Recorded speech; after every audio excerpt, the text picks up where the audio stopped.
오늘 우리에게 주시는 하나님의 말씀은 마가복음 6장 14절에서 29절 말씀입니다. 이에 예수의 이름이 드러난지라 헤롯 왕이 듣고 이르되 이는 세례 요한이 죽은 자 가운데서 살아났도다. 그러므로 이런 능력이 그 속에서 일어나느니라 하고 어떤 이는 그가 엘리야라 하고 또 어떤 이는 그가 선지자니 옛 선지자 중의 하나와 같다 하되 헤롯은 듣고 이르되 내가 목벤 요한 그가 살아났다 하더라.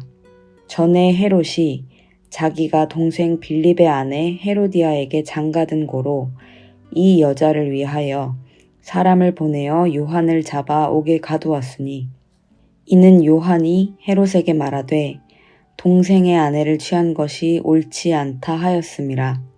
헤로디아가 요한을 원수로 여겨 죽이고자 하였으되 하지 못한 것은 헤롯이 요한을 의롭고 거룩한 사람으로 알고 두려워하여 보호하며 또 그의 말을 들을 때에 크게 번민을 하면서도 달갑게 들음이러라. 마침 기회가 좋은 날이 왔으니 곧 헤롯이 자기 생일에 대신들과 천부장들과 갈릴리의 귀인들로 더불어 잔치할세. 헤로디아의 딸이 친히 들어와 춤을 추어 헤롯과 그와 함께 앉은 자들을 기쁘게 한지라. 왕이 그 소녀에게 이르되 무엇이든지 내가 원하는 것을 내게 구하라. 내가 주리라 하고 또 맹세하기를 무엇이든지 내가 내게 구하면 내 나라의 절반까지라도 주리라 하거늘. 그가 나가서 그 어머니에게 말하되 내가 무엇을 구하리이까? 그 어머니가 이르되 세례 요한의 머리를 구하라 하니 그가 곧 왕에게 급히 들어가 구하여 이르되 세례 요한의 머리를 소반에 얹어 곧 내게 주기를 원하옵나이다 하니 왕이 심히 근심하나 자기가 맹세한 것과 그 앉은 자들로 인하여 그를 거절할 수 없는지라. 왕이 곧 시위병 하나를 보내어 요한의 머리를 가져오라 명하니 그 사람이 나가 옥에서 요한을 목베어 그 머리를 소반에 얹어다가 소녀에게 주니 소녀가 이것을 그 어머니에게 주니라. 요한의 제자들이 듣고 와서 시체를 가져다가 장사하니라. 아멘. 오늘도 세상을 향해 진정한 예수 제자의 삶을 살아가는 모든 성도님들 되길 진심으로 기도합니다. 예수님의 파송을 받은 12명의 제자들이 첫 사역을 성공리에 마치고 돌아옵니다. 어제 본문 마가복음 6장 12절 13절에 제자들이 나가서 회개하라 전파하고 많은 귀신을 쫓아내며 많은 병자에게 기름을 발라 고치더라.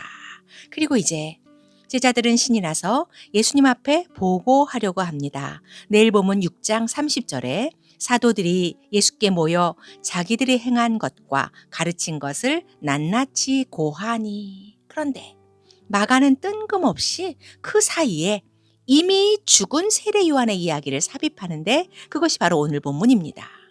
하나님은 마가의 이런 서술 기법을 통해 겉으로 드러난 사역의 열매도 중요하지만 진정한 제자도가 무엇인지 당시 제자들에게 알려주고자 하심을 엿볼 수 있습니다.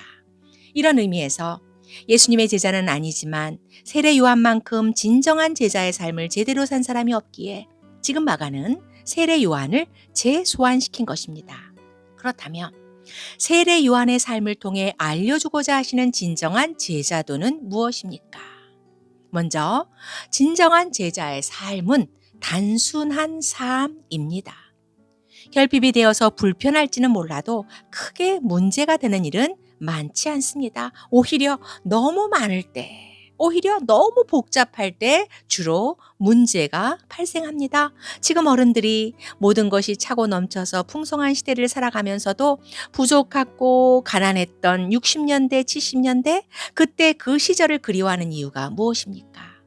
우리는 지금 결핍이 문제가 아니라 과잉이 문제가 되는 세상, 그래서 결코 자족하지 못하는 것이 문제인 세상에 살아가고 있습니다. 지금도 충분히 많은데 더 많이 가지려고 새벽부터 밤늦게까지 애를 씁니다. 지금도 충분히 높은데 여기서 더 높아지려고 수단과 방법을 가리지 않습니다. 그리고 이렇게 해서 얻게 되고 가지게 된 모든 것들을 하나도 놓치지 않고 꽉 움켜잡고 끝까지 다 지키려고 발버둥 칩니다. 죽을 때는 종이 한 장도, 이 세상을 떠날 때에는 동전 한 푼도 가지고 가지 못할 텐데 말입니다. 오늘 본문에 등장하는 헤롯 대왕의 아들 헤롯 안티파스는 자기 집착, 자기 욕망, 자기 허세에 사로잡혀 살아간 대표적인 인물입니다. 헤롯은 자기의 것도 이미 차고 넘치는데도 불구하고 남의 것, 특히 이복 동생 헤롯 필립의 아내 헤로디아까지 빼앗아 자기의 것으로 취한 욕망 덩어리입니다. 헤롯은 높은 지위와 명예를 끝까지 지키고 더 올라가기 위해 분명 의인인 줄 알면서도 세례 요한을 죽이고, 예수님의 죄 없음을 알면서도 예수님의 죽음 앞에 고개를 돌리고 두 눈 질끈 감아버린 자입니다. 이렇듯 헤롯 안티파스는 끊임없는 번민과 불안 속에 살다가 질이 멸렬한 자입니다. 그러나 반면 세례 요한의 삶은 어떠했습니까? 그런데 요한에게는 내면에 그 어떤 갈등도 없었을까요? 세례 요한이 광야에 이르러 회개의 세례를 전파할 때 일어난 상황입니다. 1장 5절에 온 유대 지방과 예루살렘 사람이 다 나아가 자기 죄를 자복하고 요단강에서 그에게 세례를 받더라. 급기야 예수님까지 나와 요한에게 세례를 받습니다. 1장 9절에 예수께서 갈릴리 나사렛으로부터 와서 요단강에서 요한에게 세례를 받으시고, 어찌 생각하면 충분히 큰 소리 칠 수 있고 충분히 높아질 수 있는 좋은 기회였을지도 모릅니다. 그러나 세례 요한은 그는 흥하여야 하겠고 나는 쇠하여야 하리라는 자신의 정체성에 확고하게 서 있었기에, 혹여 자신의 마음을 흔들리게 하거나 혹여 자신의 발목을 잡을 수도 있는 모든 요소들을 다 내려놓고 오직 예수님에게만 초점을 맞추었습니다. 1장 6절에 요한은 낙타 털옷을 입고 허리에 가죽들을 띠고 메뚜기와 석청을 먹더라. 그래서 세례 요한은 오직 메시아의 오실 길을 예비하는 자신에게 주어진 그 사명을 감당하기 위해 간단 명료한 회개의 메시지만을 전파하며 참으로 단순한 제자의 삶을 살 수 있었던 것입니다. 두 번째로 진정한 제자의 삶은 거룩을 추구하는 삶입니다. 칼자루를 손에 쥐었기에 생사 여탈권을 가진 자는 헤롯임에도 불구하고 막강한 권력자 헤롯은 오히려 보잘것없는 세례 요한을 두려워했습니다. 그 이유가 20절에 나오는데 헤롯이 요한을 의롭고 거룩한 사람으로 알고 두려워하여 보호하며, 높은 자 헤롯, 가진 자 헤롯이 자기와는 비교조차 되지 않는 광야에 외치는 자의 소리, 초라하고 단순한 삶을 살았던 세례 요한을 두려워한 이유는 그에게는 뭔가 범접할 수 없는 거룩, 구별됨이 있었기 때문입니다. 참으로 오늘 사는 우리에게 큰 도전을 주는 귀한 말씀입니다. 오늘날 세상이 교회를 너무도 우습게 여기고 오늘날 세상 사람들이 기독교인들을 향해 끊임없이 손가락질을 합니다. 세상이 더 이상 교회와 기독교인들을 함부로 대하지 못하게 하려면 어찌해야 합니까? 예배당을 크고 화려하게 지으면 될까요? 고차원적이고 지적인 유창한 설교를 하면 됩니까? 아닙니다. 하나님의 거룩을 회복하고 하나님의 거룩을 추구하는 삶, 죄악된 세상 속에 살고 있지만 세상과는 구별된 삶을 사는 길밖에 없습니다. 그래야만 더 이상 세상의 비웃음을 받는 교회, 세상의 질타를 받는 성도가 아니라 세상을 변혁시키는 교회, 세상에 선한 영향력을 끼치는 성도가 될 수 있습니다. 세례 요한은 복음을 전하다 순교한 것이 아닙니다. 동생의 아내를 취한 것이 옳지 않다. 한마디로 똑바로 살아라. 거룩한 요한이 부도덕한 헤롯의 삶을 지적하다 죽임을 당했습니다.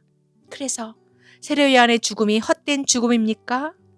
교회와 성도는 세상 속에 살면서 세상을 섬기며 세상에 대해 예수 증인의 역할을 감당해야 합니다. 그와 동시에 교회와 성도는 세상의 죄악된 가치관과 죄악된 삶의 방식에 결코 동화되거나 오염되지 않는 구별된 삶을 살아야 합니다. 나아가 세상의 불의를 결코 간과하지 않고 강도 있게 비판하는 삶을 살아야 하는데, 이것이 진정한 제자의 거룩한 삶입니다. 레위기 11장 45절입니다. 나는 너희의 하나님이 되려고 너희를 애굽 땅에서 인도하여 낸 여호와라. 내가 거룩하니 너희도 거룩할지어다. 고린도후서 7장 1절입니다. 그런즉 사랑하는 자들아, 이 약속을 가진 우리는 하나님을 두려워하는 가운데에서 거룩함을 온전히 이루어 육과 영의 온갖 더러운 것에서 자신을 깨끗하게 하자. 세상과 타협하며 백성들의 심기를 거스리지 않기 위해 귀에 좋은 말만을 선포했던 거짓 선지자들은 그냥 저냥 목숨을 부지하며 살았을지도 모릅니다. 그러나 백성들을 향해 죄를 낱낱이 지적하며 심지어 나라의 멸망 심판을 담대하게 외쳤던 이사야, 예레미야, 그리고 아모스, 호세아 등 참 선지자들은 모진 핍박을 받았고 때론 죽임을 당했습니다. 이것이 진정한 거룩입니다.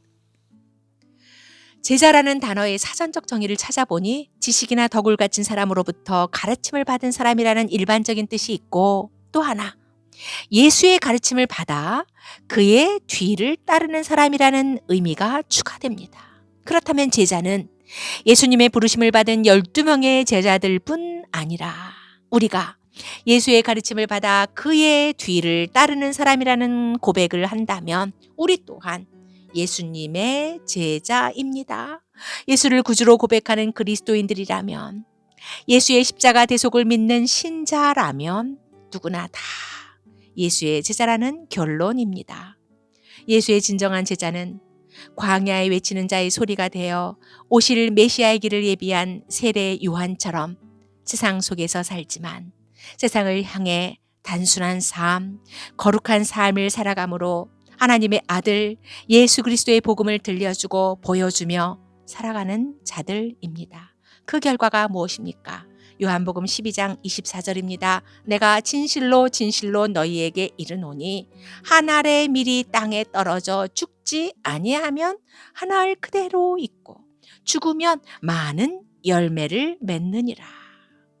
저와 우리 사랑하는 모든 성도님들도 이 세상 속에서 이 세상을 향해 세례 요한처럼 단순하고 거룩한 마음과 행동으로 진정한 예수 제자의 삶을 살아가게 되길 진심으로 기도합니다. 아멘.